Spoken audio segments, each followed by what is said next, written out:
Federal law enforcement authorities have opened a criminal investigation into Federal Reserve Chair Jerome Powell, placing the head of the world's most influential central bank under extraordinary legal scrutiny.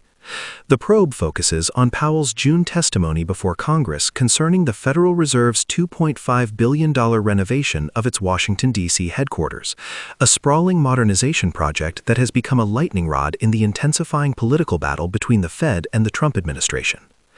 The investigation, first revealed late Sunday, marks a stunning moment in U.S. economic governance. Never before has a sitting Fed chair faced a criminal inquiry tied to official congressional testimony.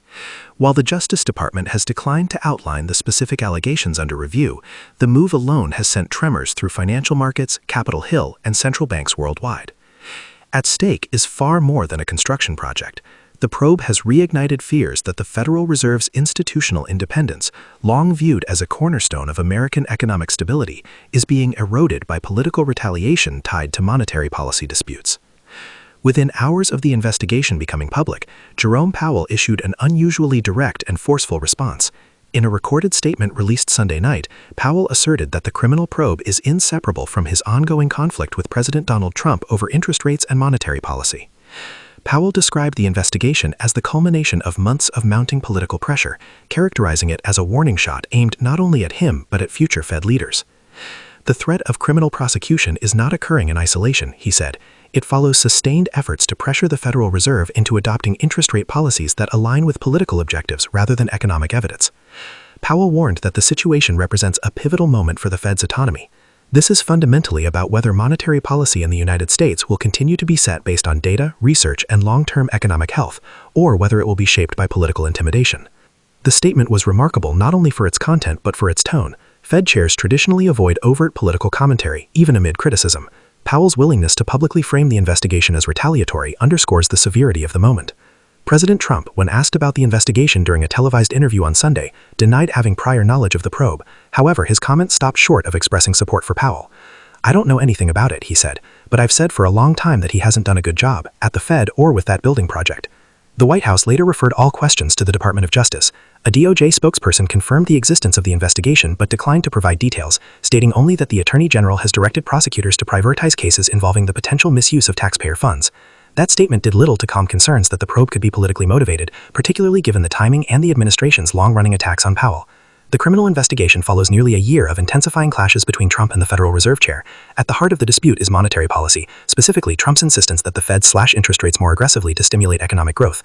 Although the Federal Reserve cut rates 3 times during the second half of last year, Powell and other policymakers have recently signaled that additional reductions are unlikely in the near term. Fed officials have cited persistent inflation risks and the need to avoid overheating the economy. For Trump, that stance has been unacceptable. The president has repeatedly accused Powell of sabotaging economic momentum and has publicly questioned the Fed's decision-making process. Trump's criticism has evolved from policy disagreements into personal attacks. He has mocked Powell's competence, questioned his intelligence, and openly speculated about removing him from office, despite Powell's insistence that the president lacks the legal authority to do so.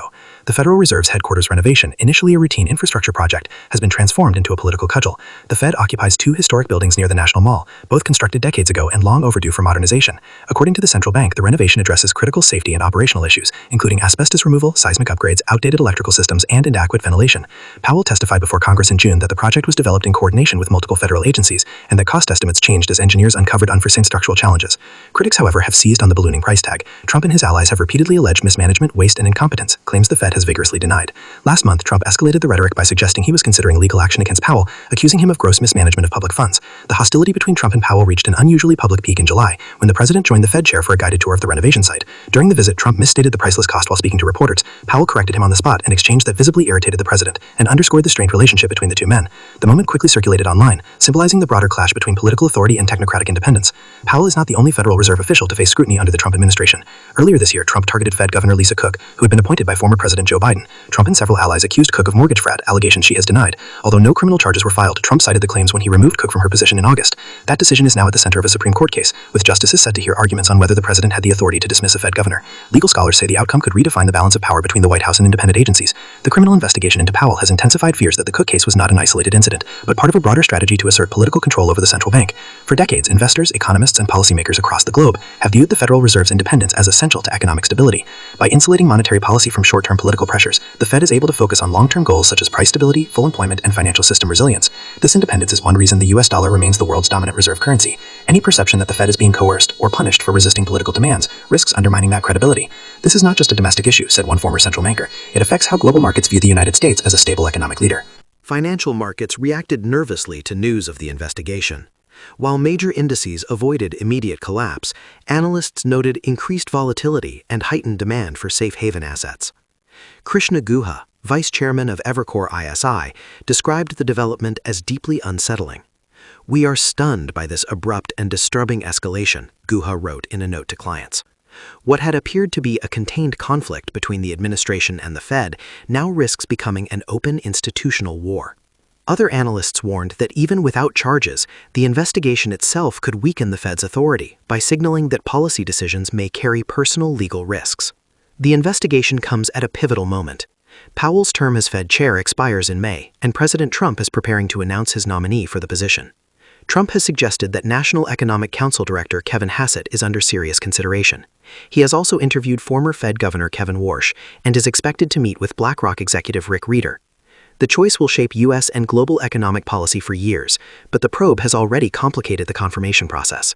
In response to the investigation, lawmakers from both parties have voiced concern. Republican Senator Tom Tillis of North Carolina announced he would oppose confirming any Federal Reserve nominee, including a new chair, until the matter involving Powell is resolved. Tillis, who is not seeking re-election, said the integrity of the institution must come first. Democratic Senator Elizabeth Warren echoed that sentiment, calling for a halt to all Fed confirmations under the Trump administration. Senate Minority Leader Chuck Schumer issued a blistering statement, accusing the president of weaponizing law enforcement to intimidate independent officials. "This is an assault on the Federal Reserve's independence," Schumer said. "It threatens the stability of our economy and sets a dangerous precedent." Legal scholars say the case raises profound constitutional and institutional questions. Even if prosecutors ultimately decline to bring charges, the existence of the investigation may deter future Fed chairs from making unpopular but necessary policy decisions. "This creates a chilling effect," said one constitutional law expert. "It suggests that disagreement with the executive branch could carry personal legal consequences." An institution at a crossroads. For Jerome Powell, the investigation represents both a personal ordeal and a defining moment for his legacy. Despite the pressure, Powell has insisted that the Fed will continue to fulfill its mandate without political interference. "We will continue to do our jobs," he said. "That is our responsibility to the American people." Whether the institution can withstand the current storm remains uncertain. What is clear is that the confrontation between the White House and the Federal Reserve has entered uncharted territory, one that could reshape the future of American economic governance.